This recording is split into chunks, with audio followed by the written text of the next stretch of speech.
चलो हेडिंग डाल लो, chapter number 13 आपके एचएससी के फिजिक्स टेक्स्ट बुक का ये चैप्टर नंबर 13 है और इसका नाम है एसी सर्किट।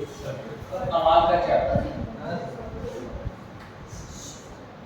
देखो होता क्या है, क्योंकि यहाँ पे देखो होता क्या है, एसी करंट को ट्रांसपोर्ट करना इजी होता है और सस्ता होता है, ठीक है।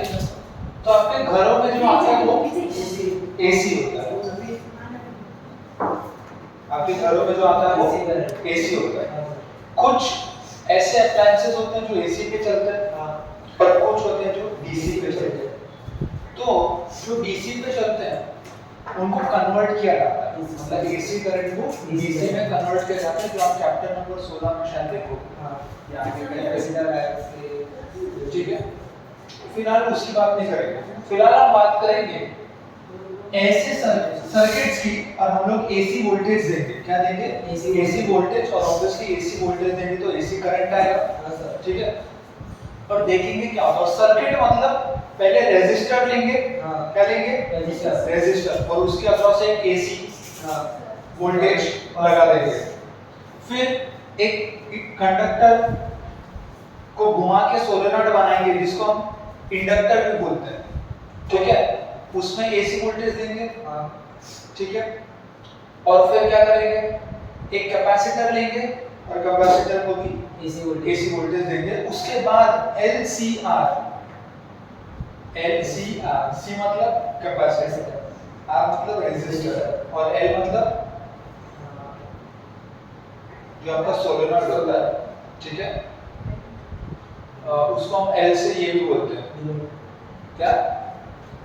नहीं, एल से डिनोट नहीं करते, एल से उसको इंडक्टर बोलते हैं, है ना। इंडक्टर एल होता है ना, सोलेनॉइड का इंडक्टेंस क्या होता है? एल।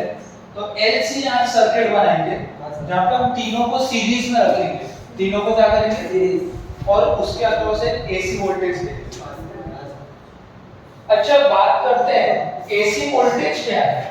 एसी वोल्टेज क्या है? एसी वोल्टेज देंगे, बात तो समझ में आ गई। एसी वोल्टेज है क्या? देखो, जो आपका डीसी वोल्ट था वो हम ऐसा रिप्रेजेंट करते थे, ठीक है। यहाँ पे जो भी मतलब करंट ऐसा जाता था और ऐसा अंदर आता था, ये पॉजिटिव और ये नेगेटिव। ये है आपका डीसी वोल्टेज, जो अब तक आप देखते आ रहे हो, डायरेक्ट करंट है, कुछ बदलने वाला नहीं है। इसका एक फिक्स वैल्यू होगा। क्या होगा? Fix value. हमने एसी जनरेटर में एक इक्वेशन पढ़ा था,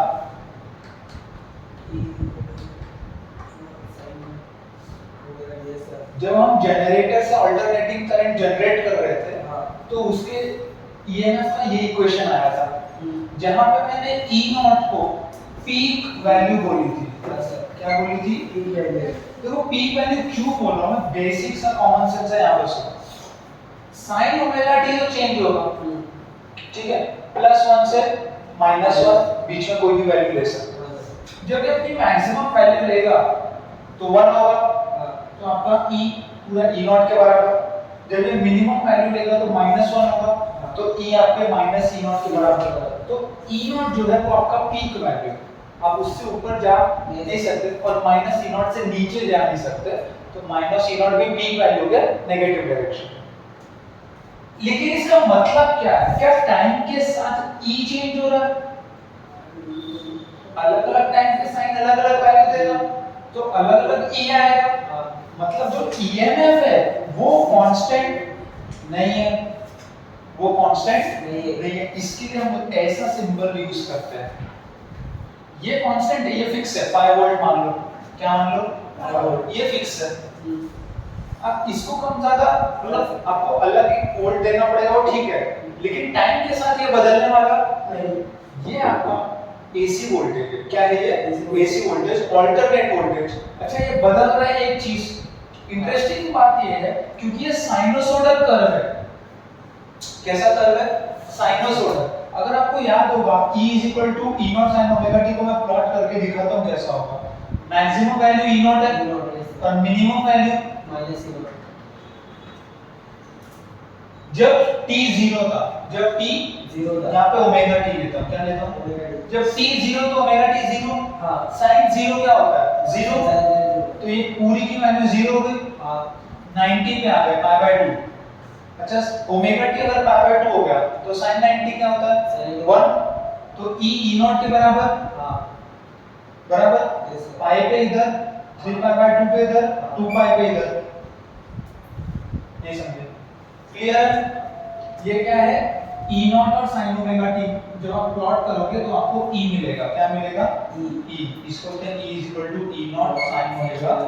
अरे देखो sin का एक कर्व है ना, किसका कर्व है sin का, sin को बस e नॉट से मल्टीप्लाई किया, तो अगर ओरिजिनल sin लेता तो +1 -1 आता, हाँ। क्योंकि e नॉट से मल्टीप्लाई किया तो plus e nought minus e nought आ रहा है, बाकी नेचर बदलने वाला नहीं।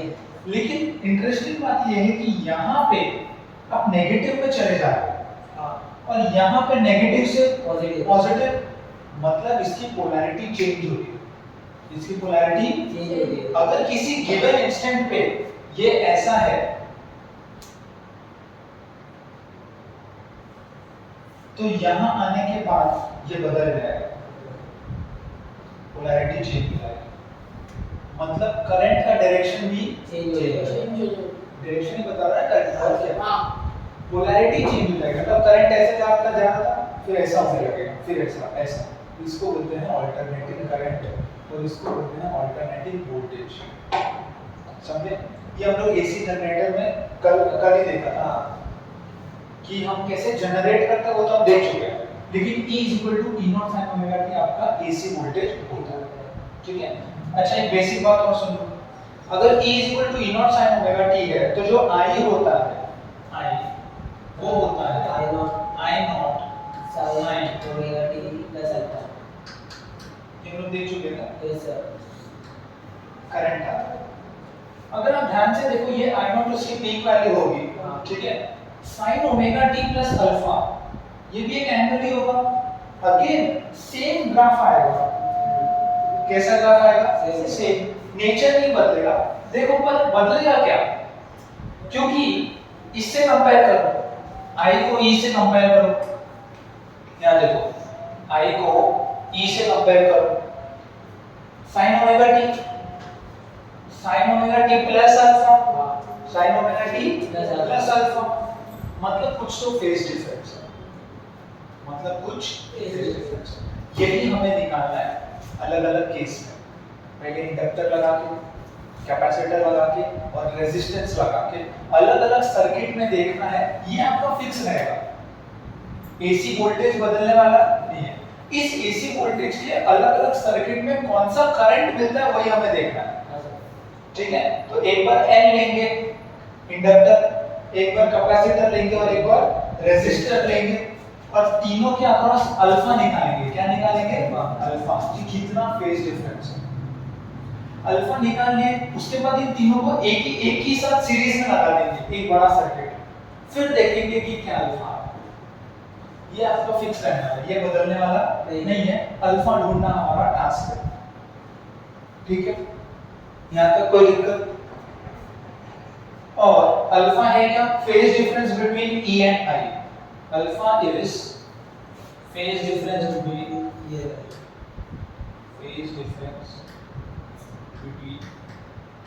अच्छा इसका डायग्राम प्लॉट करता हूं, ये सब मिटा दो क्या, जो छोटी मोटी चीजें ये सब, ठीक है, समझ में आ रहा है। Yes sir. बात क्या हो रही है यहाँ पे, देखो अभी तक हमने बहुत आसानी से V गिवन है, V इज IM करके सब देख लिया, ये भी कुछ डिफरेंट नहीं है, अगर आप आगे देखोगे चीज क्या है कि ये टाइम के साथ चेंज हो रहा है, ठीक है, तो हम इसका एवरेज और आरएमएस वैल्यू लेते हैं, क्या लेते हैं एवरेज और आरएमएस, क्यों, क्योंकि अगर किसी ने पूछा आप वोल्टेज बताओ तो आप बता ही नहीं पाओगे ना, क्योंकि हमेशा चेंज हो रहा है, कोई एक वोल्टेज तो है नहीं, तो आप एक एवरेज बता सकते हो कि ऑन एन एवरेज इतना दे रहा हूं, या एक आरएमएस वैल्यू आती है वो बता सकते हो, आरएमएस वैल्यू के वो डिस्कस करेंगे थोड़ी देर बाद, ठीक है। अब सुनो करंट का ग्राफ प्लॉट कर लेते हैं, देखो करंट का अगर मैं ग्राफ बनाने जाऊं तो ये पीक वैल्यू आई नॉट हो जाएगी और ये माइनस आई नॉट हो जाएगी और ये ऐसा होगा, ठीक है। देखो नेचर बदलने वाला, हाँ ये कहां से शुरू हो गए वो बदल सकता है, क्योंकि एंगल अगर मान लो अल्फा 0 हो गया, अल्फा क्या है 0, तो अगेन ये सेम हो गया, अल्फा इसमें भी 0 है, ई नॉट साइन ओमेगा टी है, और अल्फा 0 हो गया तो I not sine omega T होगा, तो सेम होगा। मान लो अल्फा पाई बाय 2 है, 90 डिग्री ऐड करो, मतलब यहां से शुरू होगा, समझे? कहां से शुरू हो रहा है वो डिवाइस पे डिपेंड करता है, एल पे, सी पे, आर पे, उससे अपने को फर्क नहीं पड़ता, वो तो जब जो डिवाइस यूज करेंगे वो देख लेंगे। हाँ नेचर बदलने वाला नहीं है, ये भी साइनसोइडल कर्व था और ये भी साइनसोइडल कर्व। साइनसोइडल मतलब अगर किसी इक्वेशन में साइन या कॉस आ जाए, साइन या कॉस आ जाए तो उस कर्व को साइनसोइडल कर्व बोलते हैं। ये साइनसोइडल कर्व और ये भी एक साइनसोइडल कर्व। क्लियर है? यहाँ तक दिक्कत? चलो निकाले फिर। अच्छा दो तीन चीजें और मेंशन है, ये एक साइकिल है, ये क्या है? ये एक साइकिल। आपका इंडियन हाउसहोल्ड में मैंने बताया था 50 हर्ट्ज फ्रीक्वेंसी है। हाँ क्या होता है? 50 हर्ट्ज, मतलब एक सेकंड में 50 बार ये साइकिल को रिपीट किया जाएगा। तो आपका पहले करंट बढ़ेगा, पीक वैल्यू पे जाएगा, कम होगा 0, पोलैरिटी बदलेगा, फिर नेगेटिव पीक पे जाएगा, फिर 0, ऐसा 50 बार होगा एक सेकंड में। ऐसा कितने बार होगा? 50 बार, क्योंकि इतना ही फ्रीक्वेंसी का हमारे घरों में आता है इलेक्ट्रिसिटी। अब मैंने बताया क्योंकि इसको ट्रांसपोर्ट करना उससे बहुत इजी होता है, इसीलिए हमारे पास हमेशा एसी कनेक्शन आता है, डीसी नहीं होता, डीसी में बना देते हैं, एक डिवाइस होता है पॉइंट में उससे बना देते हैं, ठीक है। कुछ डिवाइसेस मेंशन है आपके बुक में कि टीवी, फ्रिज वगैरह वगैरह कौन एसी से जाता है कौन डीसी से, आप अपडेट कर देते हैं। अब यहाँ पे चलो एवरेज वैल्यू निकालते हैं। क्या वैल्यू निकालते हैं? एवरेज वैल्यू और आरएमएस वैल्यू निकालते हैं। अगला हेडिंग वही है, average and RMS value. Average and RMS value अगर साफ अंदर बना हुआ जगह मिल गया होता है ना, आज थोड़ा अंदर लिख दो इसको, 2 मिनट लगेगा, 4 मिनट लगेगा, कितना मिनट लगेगा? 1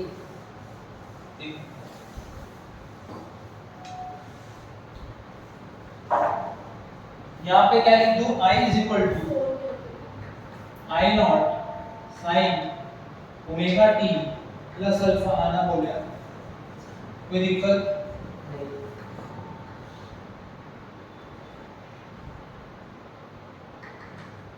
आई नॉट हो गया और ये माइनस आई नॉट, ठीक है। फ्रीक्वेंसी कितनी आती है? 50 हर्ट्ज। इंडियन हाउसहोल्ड फॉरेन में शायद 150 आता है, सुना तो गया, मैं तो गया नहीं कभी, नहीं आप लोग गए हो, आपका घर बार है वहाँ पर, बकिंगहम पैलेस में रहते हो, थेम्स नदी के जाए तो पहले आप लेकर तो आया ना बोले सर, हमारा जो घर है, घर बकिंगहम पैलेस में थेम्स नदी के किनारे, वहाँ हम जब भी जाते हैं तो फ्रीक्वेंसी 130 दिखाई देता है। Phase difference between I and T, आना बोल रहा है। Yes sir. कहाँ रहते हो? Buckingham palace. ये चपरासी ना रखे तो हाँ ना बोल रहा है। चलो अब निकालेंगे, अब क्या निकालेंगे? Average and RMS value. पहले एवरेज वाले निकाल लेते हैं। अच्छा एक मजे की बात बताओ, एवरेज वैल्यू क्या हेडिंग है? एवरेज वैल्यू ई का भी और आई का। मजे की बात ये है कि for one cycle, for one cycle, ये वन साइकिल याद है ना, ये क्या है? One cycle. For one cycle average value of volt EMF is 0. Average is 0. Even the average of current is 0. ऐसा क्यों हो रहा है? क्योंकि एक साइकिल में जितना पॉजिटिव है उतना ही नेगेटिव है, तो एवरेज हमेशा 0 आएगा। एवरेज क्या होता है? सबको ऐड करते हैं, फिर डिवाइड बाय जितने टर्म्स को ऐड किया जब इसको इससे ऐड करोगे तो कट जाएगा, ऐसा हर ऊपर में एक नीचे है तो आपका न्यूमरेटर में ही 0 आ जाएगा, तो एवरेज वैल्यू 0 होगा। तो हम लोग एवरेज वैल्यू हाफ साइकिल के लिए निकालते हैं, इसलिए निकालते हैं हाफ साइकिल, क्योंकि पूरा साइकिल का एवरेज निकालना ही पॉसिबल नहीं है। Therefore we take average value over half cycle. हाँ बोलिए, कोई दिक्कत नहीं। अब देखो हम लोग एवरेज वैल्यू ले लें ई एवरेज। अच्छा, एवरेज का एक सिंपल है, टेक्स्ट बुक में दिया कि नहीं पता नहीं, देख लेगा। ई एवरेज इज इक्वल टू ऐसा लिखते हैं, ये एवरेज का सिंबल है, ठीक है। ये क्या है, एवरेज का सिंबल। यहाँ देखो ई है क्या, e nought sine omega t, e nought sine omega t, बराबर। कोई दिक्कत नहीं। चलो ई नॉट कांस्टेंट है, उसको बाहर ले लो, और एवरेज आपको लेना है साइन ओमेगा टी। एवरेज लेना है आपको साइन ओमेगा टी या साइन थीटा का। ओमेगा टी को क्या मान लो, थीटा। ओमेगा टी को क्या मान लो, या कोई भी एंगल थीटा। तो ई एवरेज जो है आपका ई नॉट साइन थीटा का एवरेज। अब जो मैं फॉर्मूला दिखा रहा हूं, ये मैथमेटिकल फॉर्मूला है जो आपको पता होना चाहिए, साइन थीटा का जो भी एवरेज होता है for half cycle, for what, half cycle, क्योंकि फुल साइकिल में तो एवरेज 0। तो for one cycle average of sine theta is 0। Clear है बात? तो किसके लिए ले रहे हैं, हाफ साइकिल। अब देखो इसको लिखते कैसे, integral of sine theta D theta upon integral of D theta, ठीक है, अपॉन इंटीग्रल ऑफ। आपको आधे साइकिल में लेना है, मतलब 0 से पाई, 0 से पाई, तो ये है 0 और ये है पाई, ये है 0 और ये है पाई। अब देखो यहाँ देखो साइन थीटा का इंटीग्रल cos की माइनस cos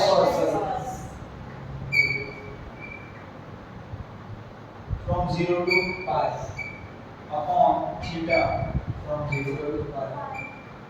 माइनस cos किसके लिए, क्योंकि cos का डिफरेंशिएशन माइनस साइन होता है, माइनस cos का डिफरेंशिएशन साइन, तो साइन का इंटीग्रेशन माइनस cos। अच्छा माइनस बाहर ले लो, माइनस क्या करो, बाहर ले लो, तो माइनस बाहर ले लिया, तो cos theta from 0 to pi upon pi minus 0 upon pi minus 0। अब देखो माइनस बाहर है, ये पाई है ना, cos पाई, cos minus cos 0 upon pi, cos pi minus 1 cos 0 1 upon pi, ये हो गया 2/π। ये 2/π क्या है, average of sine theta, average of sine theta, जो कि एक साइकिल में 0 था, आधे साइकिल के लिए होता है 2/π। इसकी एक वैल्यू गिवन है, मैं जल्दी बताऊं, 0.063 और कभी भी आप साइन का अगर आप 0 पहले पाई एंगल के लिए सारे वैल्यूज लोगे और उसको ऐड करके उसका एवरेज निकालोगे तो आपको यही वैल्यू आएगा। तो वो तो नहीं कर सकता, इसमें सीधा इंटीग्रेशन के फॉर्मूले से आ सकता है। अच्छा अगर साइन थीटा का एवरेज 2/π या 0.637 है तो हमारा ई एवरेज क्या था, ई नॉट इन साइन थीटा का एवरेज, तो जो ई एवरेज आ गया है वो है 0.637 ई नॉट। तो आपको पता है जब आप एसी वोल्टेज लगा रहे हो तो आपको पता होगा कि किस पीक वैल्यू का एसी वोल्टेज आप लगा रहे हो, वो आपको पता होगा, इससे मल्टीप्लाई कर दोगे तो आपको एवरेज ई आ जाएगा। अब आप किसी को भी बता सकते हो कि आपने कौन सा वोल्टेज दिया है सर्किट को, क्योंकि हो क्या रहा है तो ये हर पर बदल रहा है। जब आपने रिकॉर्ड किया तब बदल, जब आप बोलने गए तब अलग हो गया। तो आप बोलोगे क्या, एवरेज वैल्यू या आरएमएस भी बोलते हैं, वो भी एक अच्छा कांसेप्ट है, वो देखेंगे। और एक और चीज लिख सकते हो, क्या लिख सकते हो, एक और चीज कि 2/π है, 2/π ई नॉट, ये भी याद होना चाहिए। 2/π बोलो या 0.637 बोलो, ठीक है सर। अच्छा, ये ई एवरेज आ गया, ये क्या आ गया, ई एवरेज। आपको सिंपली सिमिलरली लिख देना है, क्या लिख देना है, सिमिलरली, सिमिलरली स्पेलिंग रॉन्ग है क्या, मुझे क्या एग्जाम से आपको दे है ना। Similarly I average is 0.637 of I nought. हाँ सर, 0.637 ऑफ आई नॉट या I average is 2/π of I not.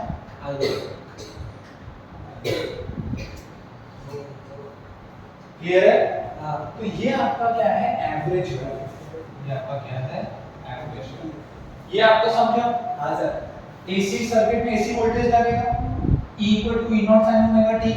ये एसी वोल्टेज होता है जो टाइम के साथ चेंज हो रहा है, ऐसा दिखता है। पीक E नॉट पे जाएगा और negative peak minus E not पे जाएगा। साइन में क्या हो जाता है, एक फेज डिफरेंस आता है। ये फेज डिफरेंस हर डिवाइस के अलग है, जो हम ढूंढने वाले हैं आगे जाके। अगर ये 0 आया या 90 जो भी आया, हमें नेचर नहीं बदलने वाला है कर्व का, ये पता है। हाँ। क्या नहीं बदलने वाला है, नेचर। हाँ, शुरुआत कहां से होगा बदल सकता है, हो सकता है यहां से शुरू, हो सकता है यहां से शुरू, डिवाइस पे डिपेंड करता है। साइनसोइडल नेचर ही फॉलो करेगा। इसको पूरे को एक साइकिल बोलते हैं 0 से 2π तक, 0 से 2π तक। और फ्रीक्वेंसी 50 हर्ट्ज इंडियन हाउसहोल्ड में आता है। एवरेज वैल्यू हम लेंगे, एक साइकिल का एवरेज 0 होता है, क्योंकि जितना ऊपर उतना ही नीचे। So we take the average over half cycle. E average is E not sin omega t, मतलब ओमेगा t कोई एंगल मान लो, कोई भी थीटा, तो E नॉट sin थीटा, ठीक है। अभी sin थीटा जो है आपका, उसका एवरेज कैसे लेते हैं, integral sin theta d theta upon integral of d theta. आपको हाफ साइकिल ले लेना है 0 से π तक, 0 से π तक। उसका इंटीग्रेशन करोगे नॉर्मल तो 2/π आता है, जिसका वैल्यू 0.637, यानी कि E averages for half cycle, for half cycle 0.637 E naught। Similarly, same goes for the current also। इसके बाद हम निकालेंगे RMS वैल्यू, तब तक इसको नोट कर लो।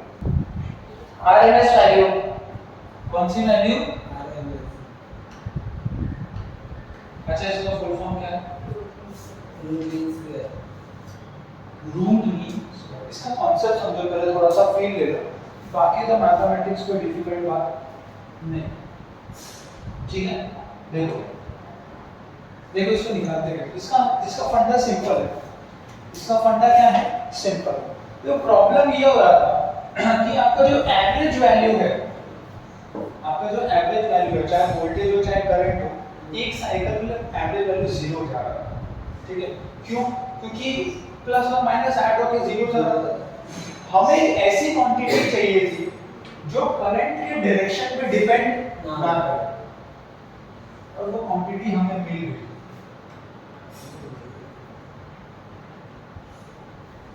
देखो होता क्या है, किसी भी सर्किट में आपने करंट पास किया तो उससे हीट डिसिपेट होता है, वो गर्म हो जाता है। हीट ही ऐसी एक चीज है जो करंट के डायरेक्शन पे डिपेंड नहीं होती। क्यों, क्योंकि इसका जो फॉर्मूला है वो कहता है I² RT। I² तो हमेशा पॉजिटिव होगा, चाहे I पॉजिटिव हो या नेगेटिव। हीट I² पे डिपेंड करता है, मतलब हीट I के डायरेक्शन पे डिपेंड नहीं करता। तो हमें एक ऐसी चीज मिल गई that does not depend on the direction of, does not depends on direction of current. Clear? देखो होता क्या है, आरएमएस वैल्यू क्या होती है। अब हीट तो ठीक है, I² RT। मान लो आपने एक ऑल्टरनेट अल्टरनेटिंग करंट का वोल्टेज दिया, एसी वोल्टेज दिया, क्या दिया, एसी वोल्टेज। सर्किट में हम लोग क्या लगाते हैं, रेजिस्टर लगाते हैं। हाँ, देखो कुछ भी लगा सकते हो, अभी फर्क नहीं पड़ता, हम आगे देखेंगे कैसे फर्क पड़ेगा। ठीक है, अब इसमें से करंट पास हो रहा है। हाँ, इसमें से क्या पास हो रहा है, ये अल्टरनेटिंग करंट है, क्या है, अल्टरनेटिंग करंट। और इसका पीक वैल्यू मान लो I0 है, इसका पीक वैल्यू क्या है, I0। अब देखो अब होगा क्या, इसमें से हीट डेसिपेट होगा। हाँ, क्या डेसिपेट होगा, अगर आपने इस करंट को टाइम t तक चलाया तो, टाइम t तक चलाया, t वेरिएबल कितना भी टाइम ले लो, मान लो एक करंट को आपने, एक एसी करंट को t टाइम तक चलाया तो h हीट डिसिपेट हुआ। मैं क्या करूंगा, एक और सर्किट बनाऊंगा, सेम रेजिस्टर लूंगा, क्या रेजिस्टर लूंगा, सेम, और एक ऐसा करंट ढूंढूंगा जिसको अगर मैंने सेम टाइम t के लिए ही इसमें से चलाया तो इतना ही हीट डेसिपेट हो, तो वो करंट को मैं इस करंट की आरएमएस वैल्यू बोलूंगा। एक बार और, ये आपका बेसिक सा एक सर्किट है, एक रेजिस्टर लगाया है, एक एसी वोल्टेज लगाया है, इसमें से एक एसी करंट बाहर गया, क्या बाहर है, एसी करंट। अब क्योंकि एसी करंट है तो इसकी एग्जैक्ट इंस्टेंटेनियस कोई वैल्यू होगी, बाकी वैल्यू चेंज होगी। मैं बोल देता हूं I0 इसकी पीक वैल्यू तक जा रही है, ऊपर नीचे हो रहा है, ये टाइम के साथ बदल रहा है। मैंने t टाइम तक इसको चलाया तो h हीट डिसिपेट हो, क्लियर है। अब क्योंकि हाइट जो हीट है वो जो स्क्वायर I स्क्वायर है, तो करंट के डायरेक्शन में कोई फर्क नहीं पड़ता। मैंने एक सर्किट लिया जिसमें सेम रेजिस्टर R लगाया, सेम टाइम t के लिए एक ऐसा करंट दौड़ाया जिसने सेम हीट h डिसिपेट किया, तो वो जो करंट होगा वो इस करंट की आरएमएस वैल्यू कहलाई जाएगी, समझे। तो basically it is a, you can say DC equivalent of AC current, ठीक है। तो बेसिकली यही फंडा है आपका, कोई दिक्कत नहीं। चलिए अब इसका डेरिवेशन चालू करें। यस सर, डेरिवेशन इतना डिफिकल्ट नहीं, हम लोग लिखेंगे I RMS। अच्छा देखो I होगा क्या, ये रूट मीन स्क्वायर है। हाँ, देखो मुझे मीन लेने आता है। हाँ, ठीक है, मीन क्या था, integral of I d theta upon integral of d theta. हाँ, क्लियर, ये मीन हो गया। अब इसमें स्क्वायर भी है। हाँ, तो चलो स्क्वायर ले लो। हाँ, कोई फर्क नहीं पड़ता। इसमें रूट भी है, रूट हम बाद में लेंगे, रूट हम बाद में, इंटीग्रेशन में रूट नहीं लगाएंगे, इंटीग्रेट करेंगे बाद में रूट ले लेंगे। तो ये I RMS का स्क्वायर है, मतलब सिर्फ MS है, मीन और स्क्वायर। मीन आपको पता था, स्क्वायर था तो I स्क्वायर करते हैं। अब आपको पता है कि I is equal to I not sin omega t। हां, ये एक एंगल है।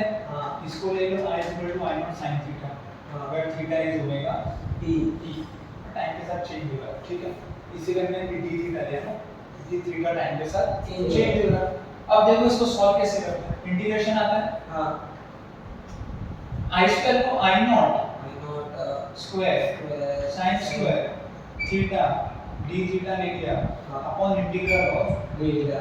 यहां पे जो आपका लिमिट है वो एक पूरे साइकिल के लिए होगा, 0 से 2 पाई पर। क्यों, क्योंकि अब मेरे को प्लस माइनस कैंसिल होने का डर ही नहीं है ना। हां, क्योंकि मैं किसकी बात कर रहा हूं, हीट की, जो डायरेक्शन पे डिपेंड नहीं करता, इसीलिए तो I स्क्वायर निकाल रहा हूं। ये I स्क्वायर निकाल क्यों रहा हूं, क्योंकि हीट निकालना है। आना बोला, उसमें I स्क्वायर चाहिए। तो मुझे अब डर नहीं लग रहा है कि मेरा कैंसिल आउट हो जाएगा, तो मैं इस बार 0 से 2 पाई पूरा ले सकता हूं। पहले मुझे डर लग रहा था, क्योंकि मुझे पता था 0 से 2 पाई का एवरेज 0 होता है ना। 0 से पाई लिया, मुझे पता है आरएमएस वैल्यू में वैल्यू 0 नहीं है। अब देखो ये 0 से 2 पाई, ये 0 से 2 पाई, कोई दिक्कत? नहीं। अब देखो होगा क्या, I0 स्क्वायर बाहर आ जाएगा। हाँ। I0 स्क्वायर बाहर आ जाएगा। साइन स्क्वायर थीटा को माइनस क्या लिख सकते हैं? Minus cos square 1 minus cos theta.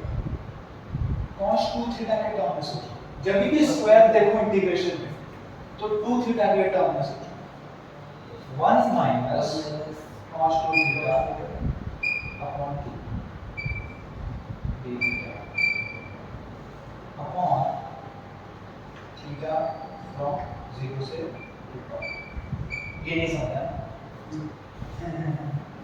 Maths का आता है नहीं समझ। cos 2 थीटा का फॉर्मूला पता है? cos 2 थीटा का formula cos 2 theta, cos 2 theta क्या होता है? cos 2 थीटा क्या होता है? 1 प्लस सेक cos 2 थीटा, ये देखो डायरेक्ट फॉर्मूला ट्रिग्नोमेट्री का, ये टेबल ही कर गया।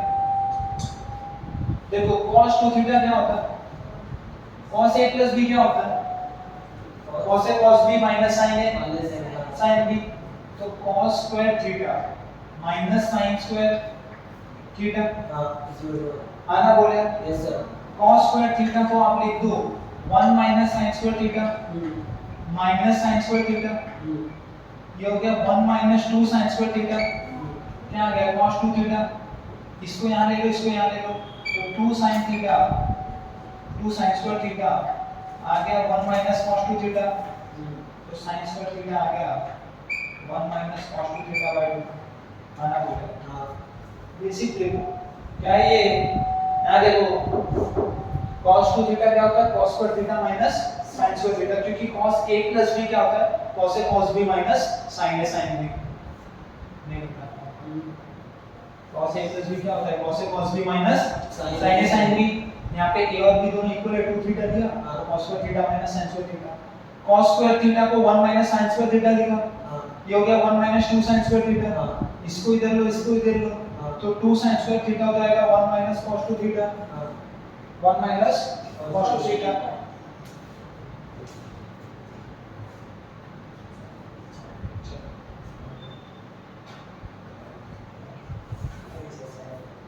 तो सुनो, तो 2 sin स्क्वायर थीटा हो गया 1 minus cos 2 theta, yes sir तो sin स्क्वायर थीटा हो गया 1 माइनस cos 2 थीटा बाय 2, मैंने डायरेक्ट लिखा है sin स्क्वायर थीटा हो गया 1 minus cos 2 theta by 2। Basic trick आनी चाहिए, maths is language of physics, maths नहीं आया तो फिजिक्स नहीं होगा। क्लियर? यस सर लिखना है कि मिटा दूं? नोट करना है इसको, नोट कर लेना, एक मिनट डेरिवेशन कंप्लीट हो जाए तो ये साइड में एक डब्बा बना लेना कहीं पे कोने में, ये फॉर्मूला आपका नहीं है, ठीक है?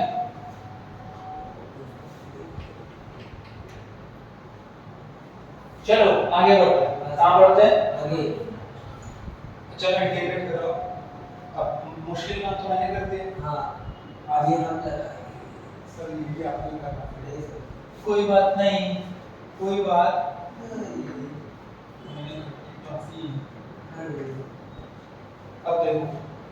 अब देखो 1 ये डिवाइड बाय 2 बाहर ले लो, हाँ डिवाइड बाय 2 क्या ले लूं? बाहर तो I0 तो I0 स्क्वायर बाय 2 बाहर आ गया, हाँ ठीक है? इसको इंटीग्रेट करेंगे, क्या करेंगे? इंटीग्रेट 1 1 माइनस cos 2 थीटा, हाँ d थीटा का इंटीग्रेशन थीटा, थीटा बात खत्म हो गई इसका, माइनस cos 2 थीटा, हाँ cos को इंटीग्रेट करने पे sin आता है, sin आता है। क्योंकि sin को डिफरेंशिएट करने पे cos आता है, तो cos को इंटीग्रेट करने पे sin square theta sin 2 theta, तो cos 2 थीटा, cos 2 थीटा।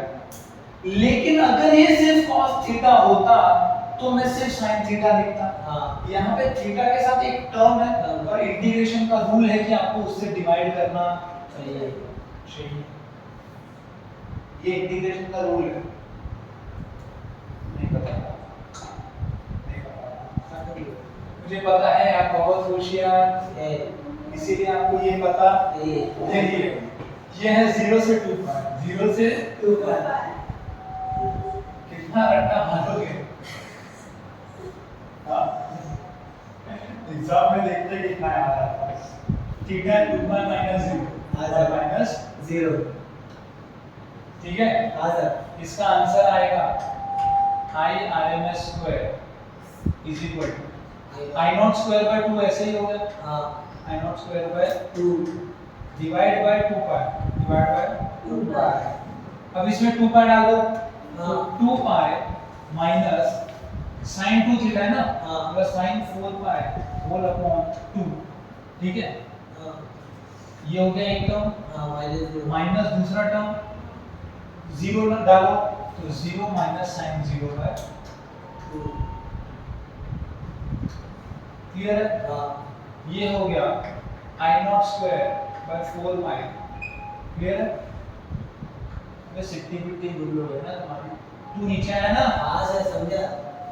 ठीक है। sin 2 पाई तो एज इट इज ले लो। Yes sir.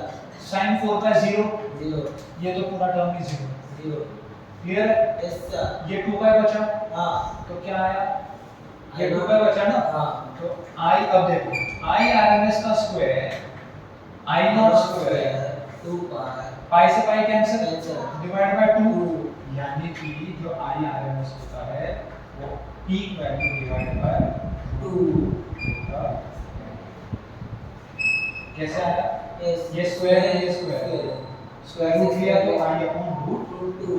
तो कभी भी आपका जो पीक वैल्यू होगा जब उसको रूट 2 से डिवाइड कर दोगे तो उसका आरएमएस वैल्यू आ जाएगा।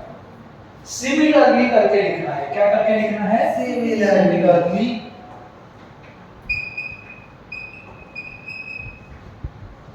ई RMS is equal to E not by root 2। वापस से कोई डेरिवेशन करने की जरूरत नहीं। नहीं, डायरेक्ट सिमिलरली करके लिखना है।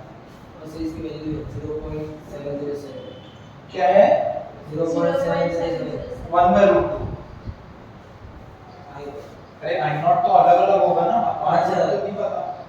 1 बाय रूट 2 1 बाय रूट 2 की वैल्यू क्या दिया, 0.707 0.7 बराबर है। सिमिलरली ई आरएमएस का आ जाएगा 0.707।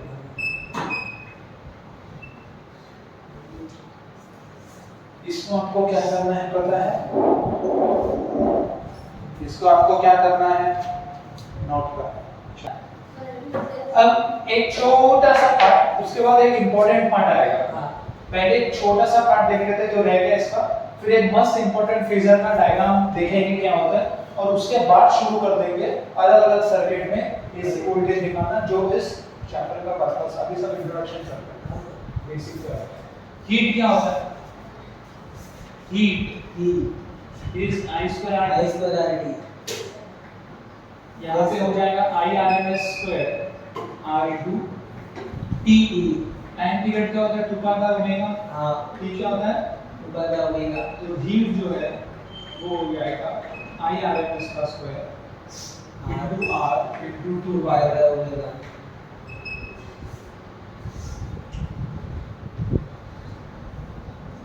क्लियर है, yes sir.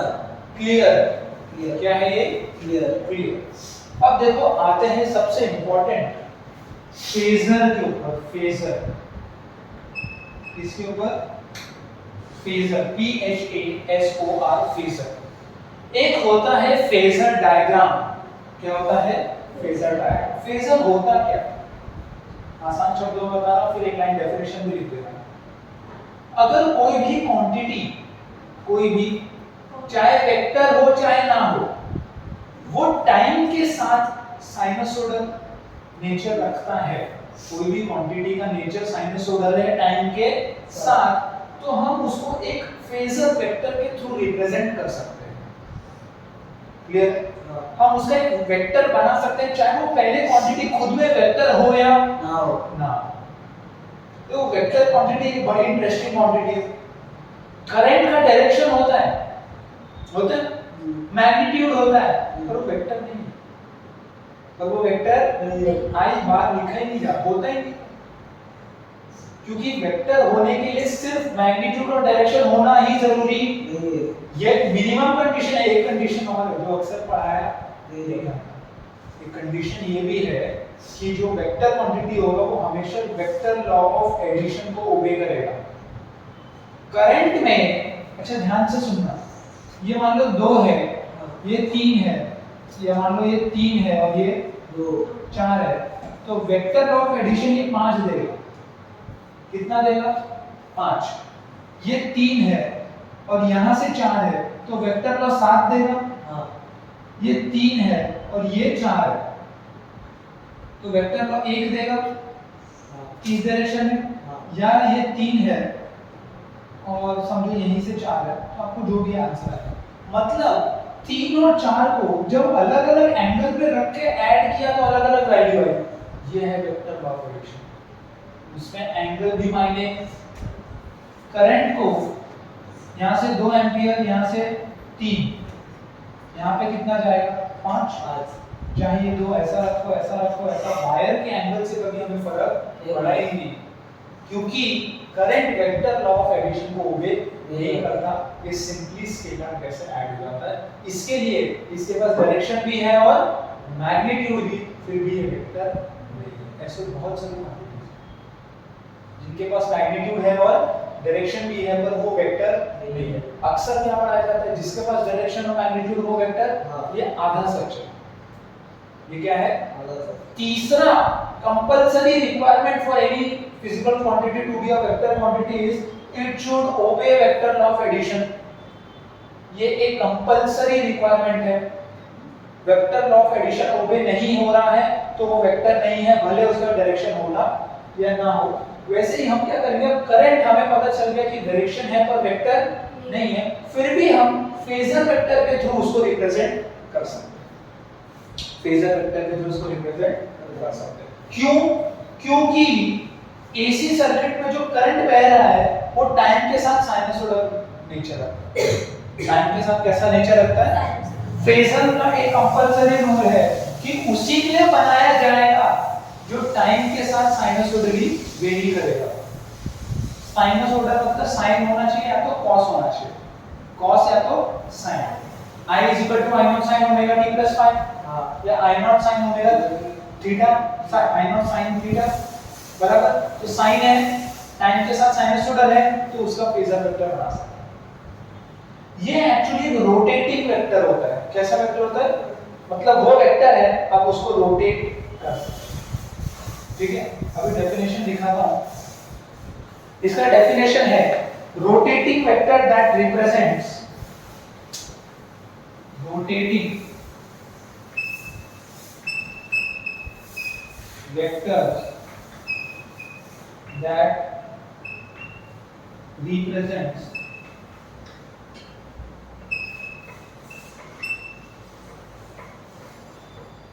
rotating vectors that represents quantity varying sinusoidally with time.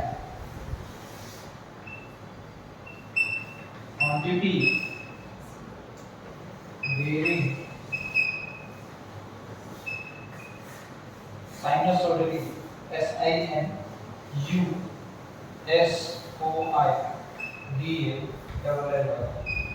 sinusoidally with time,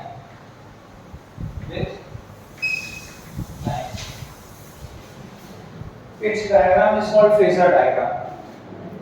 Its diagram is called phasor diagram.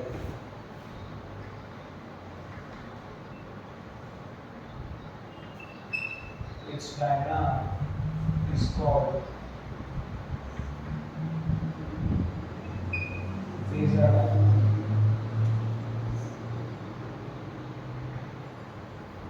चलेगा? अब देखो, अब क्या करो, देखो यहाँ देखो, ये बनाते कैसे हैं? बहुत सिंपल है। क्या है? बहुत सिंपल। दो इंफॉर्मेशन और है डायग्राम बनाने के बाद दिखाऊंगा। मान लो थोड़ा यहाँ बना लो, मेरे को मान लो एसी करंट का फेजर डायग्राम बनाना। इक्वेशन क्या है? I is I naught sin omega t plus, ठीक है। मुझे पता है कि ये टाइम के साथ साइनसोइडली बिहेव कर रहा है। हाँ तो मैं इसका फेजर डायग्राम बना सकता हूं। जो साइन के साथ एंगल दिया होगा उस एंगल को एक्स एक्सिस पे मान के एक वेक्टर बनाना है। समझ में आया? यहाँ देखो, साइन के साथ जो भी एंगल दिया होगा एक्स एक्सिस के साथ वो एंगल पे एक वेक्टर बनाना है। यहाँ पे क्या दिया था ओमेगा टी प्लस फाइव, तो मैंने omega T plus five angle से एक वेक्टर बना दिया। इस वेक्टर का जो लेंथ होगा वो पीक वैल्यू के बराबर होगा, वो पीक वैल्यू के बराबर। ये है इसका फेजर डायग्राम। पीक वैल्यू भी आ गई और एंगल। अब देखो इसका कंपोनेंट, अभी ये जो वैल्यू है आई, ये I not sine omega T plus five या alpha, I not sine omega T plus alpha. ये वेक्टर का लेंथ आई नॉट है, एक्स एक्सिस के साथ angle omega T plus alpha है। इसका अगर तुम y पे कंपोनेंट लोगे तो I not sine omega T plus alpha तो आएगा। अरे जहां थीटा वहीं cos, जहां थीटा वहां cos, यहाँ पे cos कंपोनेंट, यहाँ पे sin कंपोनेंट गिरेगा। तो sin omega T plus I not sin omega T plus alpha. क्या ये आपका i नहीं है? क्या ये आपका i है? Yes sir. तो आपने फेजर डायग्राम बनाया है, उसका एक कंपोनेंट आपके i को रिप्रेजेंट करेगा। क्लियर? चलो फटाफट इसका e का बना दे। e is e not sin omega T. हाँ ना बोले? Yes sir. sin के साथ एंगल क्या है? Omega T. Omega T. तो ये एंगल क्या हो गया? Omega T. हाँ ये लेंथ हो गया e नॉट, लेंथ क्या हो गया? ई नॉट। इसका ये कंपोनेंट आपको e not sin omega T देगा। e not sin। क्लियर है? Yes sir. क्या समझ में आ गया फेजर वेक्टर कैसे बनाते हैं? Yes sir. क्लियर है? अच्छा ये बता क्या रहा है? देखो यहाँ देखो, ये बता क्या रहा है?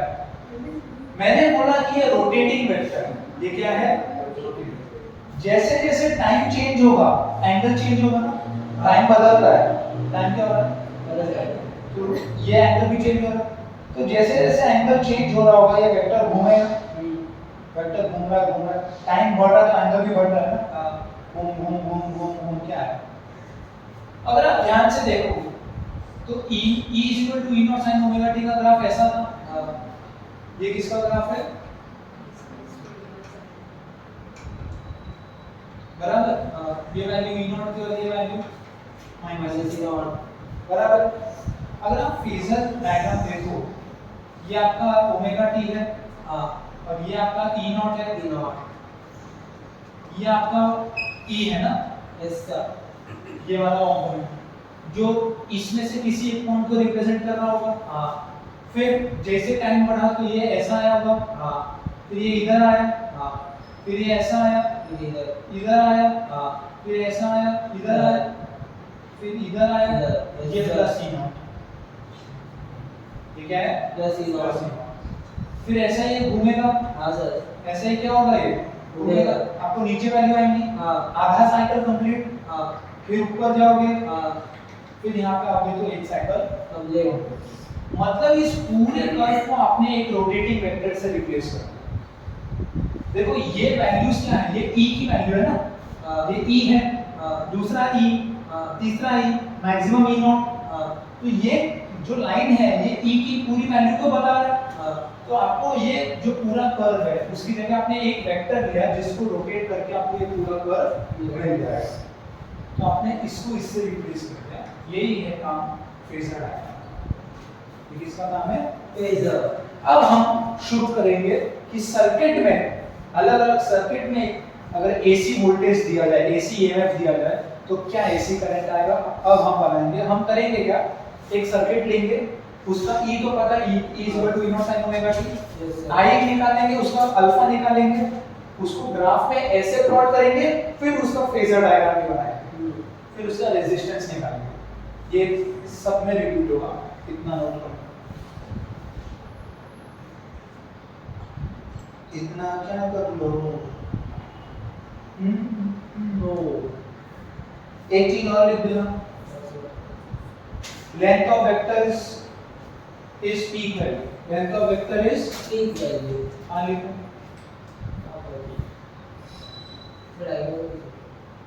डायग्राम पे ये देखो नहीं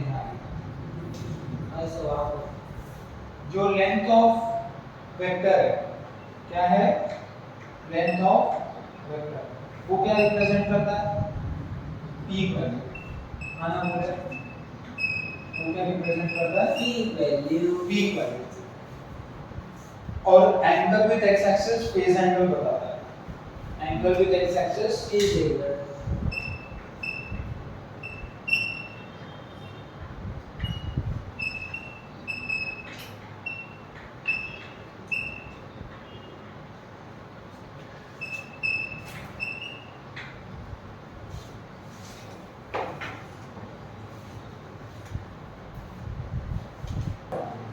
तो शुरू करते हैं हेडिंग डालना है आपको AC voltage applied to a resistor AC voltage applied to a Resistor. क्या मैंने अब पहली बार AC सर्किट बना लिया है क्या बना लिया है AC circuit. और कैसा बनाया है रेजिस्टर के फॉर्म में कैसा Resistor.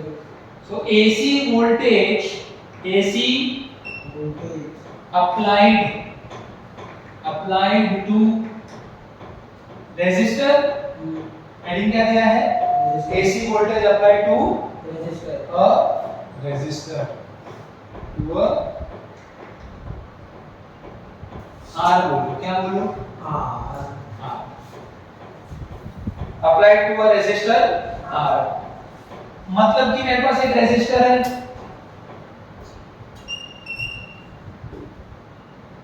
उस पे मैंने क्या किया है एक AC वोल्टेज लगा दिया है आना बोल Yes sir. और ये क्या है R है ये क्या है R. प्रोसीजर बता रहा हूं सबका सेम है चाहे R हो L हो या C हो रेजिस्टर हो कैपेसिटर हो या इंडक्टर सबका सेम है E आपको पता है E not sin omega t E से I निकालेंगे E से क्या निकालेंगे I निकालेंगे तो I sin ओमेगा t के कुछ टर्म में आएगा वहां से अल्फा मिल जाएगा अल्फा फेज डिफरेंस था मतलब मुझे E और I के बीच का फेज डिफरेंस मिल जाएगा मैं साइनसोइडल ग्राफ प्लॉट करूंगा उसका फेजर डायग्राम निकालूंगा और उसके बाद रेजिस्टेंस निकालूंगा क्या निकालूंगा चाहे L हो चाहे C हो चाहे R हो सब में यही होने वाला है एक समझ जाओगे बाकी सब रिपीटेशन मतलब तरीका थोड़ा बदलेगा I निकालने का बट तरीका बाकी पूरा प्रोसीजर सेम क्लियर है अब भगवान की दुआ से हमें E की वैल्यू पता है E not sin omega t Yes sir. by Ohm's law by Ohm's law. V is equal to IR होता है IR. E is equal to IR तो I क्या आ गया E by R E by E क्या है E not sin omega t divide by R. या ऐसा लिखो डिवाइड बाय R. क्लियर है Yes sir. क्या है एकदम clear R. E not by R को सुनो E नॉट बाय R को E नॉट बाय R को I नॉट लिखता हूं क्या लिखता हूं I not let I not is equal to E not by clear है Yes sir. तो I क्या आया I not sin. I not sin Omega t. Omega T. ये I क्या है पीक है ये I क्या है पीक Value. ये स्मॉल I है क्या ले लो Small. तो I क्या आ गया I not sin omega t है ना क्या E भी E not sin omega t था Yes sir. क्या इसका अल्फा 0 आया R. अल्फा क्या आया अल्फा था क्या phase difference phase difference between I and ये आपका अल्फा था Yes sir. यानी कि जब आप रेजिस्टर लगाओगे और उसको एक AC वोल्टेज दोगे तो AC वोल्टेज और AC करंट AC मतलब खुद ही करंट अल्टरनेटिंग करंट नहीं होता एसी वोल्टेज और अल्टरनेटिंग करंट के बीच में कोई भी फेज डिफरेंस होने वाला नहीं है। तो हम बोलेंगे कि E and I are in phase out phase याद है? are in phase या बोलो phase difference is zero, phase difference is zero. अगर फेज डिफरेंस जीरो है, फेज डिफरेंस जीरो है तो दोनों अपने पीक वैल्यू पे एक ही टाइम पे पहुंचेंगे। कैसे दिखाऊंगा? कैसे वो दिखाऊंगा? चलो पहले दिखा देता हूँ फिर दिखाता हूँ। माना बोलिए, क्योंकि बिना समझे हमको नोट्स लिखना नहीं, पहले समझेंगे फिर लिख देंगे। यहाँ देखो, अब देखो मैं को E नॉट पता था, मुझे क्या पता था? E पता था, I निकाल लिया, फेज डिफरेंस निकाल लिया। अब ग्राफ बनाना है, फिर फेजर फिर रेजिस्टेंस, फेजर और रेजिस्टेंस ग्राफ बनाओगे।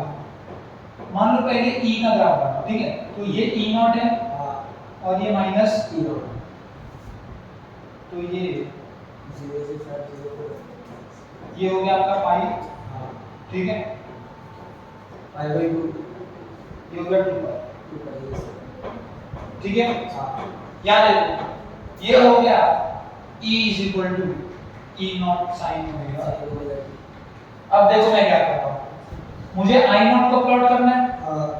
अब देखो I नॉट है क्या? E not by R।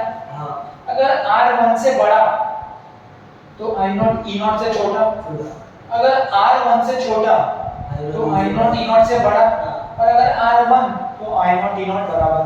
तो एक्चुअली में आप क्या मान लोगे उस पर डिपेंड करेगा आपका I नॉट क्या है। कम भी हो सकता है, ज्यादा भी हो सकता है और बराबर भी हो सकता है। रिप्रेजेंटेशन के लिए अभी मैं कम मान रहा हूं, आप कुछ भी मान सकते हैं, आप कुछ भी, क्योंकि वो कुछ भी हो सकता है। सेम ग्राफ ना है इसके लिए सेम नहीं लिया, नहीं तो दिखेगा नहीं। मैंने इसको I नॉट मान लिया और इसको माइनस I नॉट मान लूं। क्लियर है? एकदम क्लियर है। अब देखो कुछ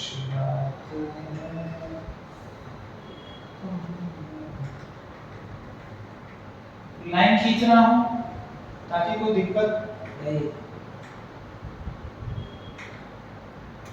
अब देखो, देखो ये है आपका π/2, ये क्या है? π/2। यस सर, ये भी है। यहां से शुरू होगा और ऐसा है,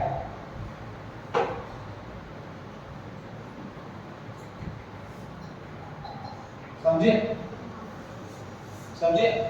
सेम ही कर्व है, क्योंकि इन दोनों इक्वेशन में कोई फर्क नहीं, सिर्फ I नॉट E नॉट की फर्क है। हाँ, पीक वैल्यू, तो इसका पीक वैल्यू कम है तो ये नीचे से चला जाएगा। क्या ये दोनों जीरोस सेम टाइम पर ले रहे हैं? क्या दोनों अपनी अपनी पीक वैल्यू ही सेम टाइम पर ले रहे हैं? यही समझा रहा है। क्लियर है? So they both E and I will क्या बोलते हैं? take their peak values at same time. यहाँ तक क्लियर? यहाँ तक मजा आ रहा है? कोई दिक्कत तो हुई नहीं, अभी तक सिंपल चल रहा है। अब फेजर बनाते हैं, क्या बनाते हैं? उसमें और मजा है, फेजर डायग्राम। कौन सा डायग्राम? देखो ये सिंपल प्रोसीजर पूरा फॉलो करते जाना, कोई नंबर नहीं काट पाएगा। शुरुआत में क्या किया? E नॉट बराबर, हाँ, उससे I निकाला, उससे मुझे अल्फा मिल गया, उससे मुझे ग्राफ मिल गया, अब उससे मेरे को फेजर मिलेगा और लास्ट में R निकालना। क्लियर? देखो फेजर डायग्राम पहले E नॉट बनाते हैं। पहले क्या बनाते हैं? E नॉट के साइन में ओमेगा t दिया है। E नॉट के साइन में क्या दिया है? तो x एक्सिस के साथ ओमेगा t पे एक वेक्टर बना दिया। इसका लेंथ E नॉट है, इसका लेंथ क्या है? E not. तो यहां पे जब प्रोजेक्ट करोगे तो E not sine omega t आएगा। आना बोलेगा, चलेगा? Basic phasor diagram. अब मैं I नॉट बनाऊंगा। I नॉट के एंगल साइन तो ओमेगा t दिया है, ओमेगा टी एंगल पे एक वेक्टर बनाया, इसको मैंने छोटा माना है, क्या माना है? हाँ। याद है ना, आई नॉट छोटा माना है, ये बड़ा होगा तो इसमें बढ़ाना पड़ेगा, ठीक है? आपको बड़ा नहीं करना, जो मुझे सिंपल वो करना, कोई अलग करने की जरूरत नहीं है। ये लेंथ आई नॉट है, ये लेंथ क्या है? आई नॉट। जब मैं इसको प्रोजेक्ट करूंगा तो ये जो लेंथ होगा वो होगा आई नॉट साइन, ये है आपका फिक्स्ड टाइम का बात, सिंपल, ये है आपका फिक्स्ड टाइम। अब टाइम बदलेगा तो ये दोनों रोटेट होंगे, अलग अलग वैल्यूज देंगे, वो आपका कंसर्न नहीं, ठीक है? अब एक लास्ट चीज है रेजिस्टेंस। क्या चीज है? रेजिस्टेंस। देखो ये इक्वेशन 1 मान लो, ये इक्वेशन फ्रॉम 1 बोलता हूं, क्या बोलता हूं? फ्रॉम 1 r क्या आया? E not by R, e not by r, I not, e not by I not, ये आपका रेजिस्टेंस। अच्छा सुनो, आरएमएस का टर्म में दिया हुआ नहीं दिया, नहीं दिए रेजिस्टेंस का, इसका नहीं दिया। आगे का दिया है, चलो ये रजिस्टर ही है सर, रजिस्टर दिया, रजिस्टर का रेजिस्टेंस क्या? हाँ अरे यहाँ सुनो, हाँ ओम्स लॉ से भी तो यही आता है, हाँ V is equal to I R लोगे, हाँ। तो I बार आया है, हाँ तो ये सिंपली V है और ये I है, I है। तो ये आपका रेजिस्टेंस आ रहा है। हाँ अभी ये सिंपल दिख रहा हाँ। है, इंडक्टेंस में दिखता नहीं है, इसके लिए अभी भी दिखा रहा हूं ताकि अभी दिखा रहेगा तो बाद में भी दिख जाएगा। Okay. तो R क्या हो गया आपका? R क्या हो गया? E। अच्छा सुनो, दिया है ना, तुम झूठ बोलते हो, इधर दिया है। क्या बोलते हो? अभी सुनो, यहाँ पे मैं दे रहा हूँ, दोनों को √2 से डिवाइड करो, दोनों को क्या करो? √2 से, तो आपको एक नया चीज मिलेगा, क्या E not by √2 E RMS था? हाँ क्या था? E RMS, अपॉन ये I RMS हो गया, RMS ये भी आपका रेजिस्टर की वैल्यू, है। ये भी आपकी रेजिस्टर की वैल्यू है। है। इसी के साथ ये वाला टॉपिक खत्म। नोट कर लो।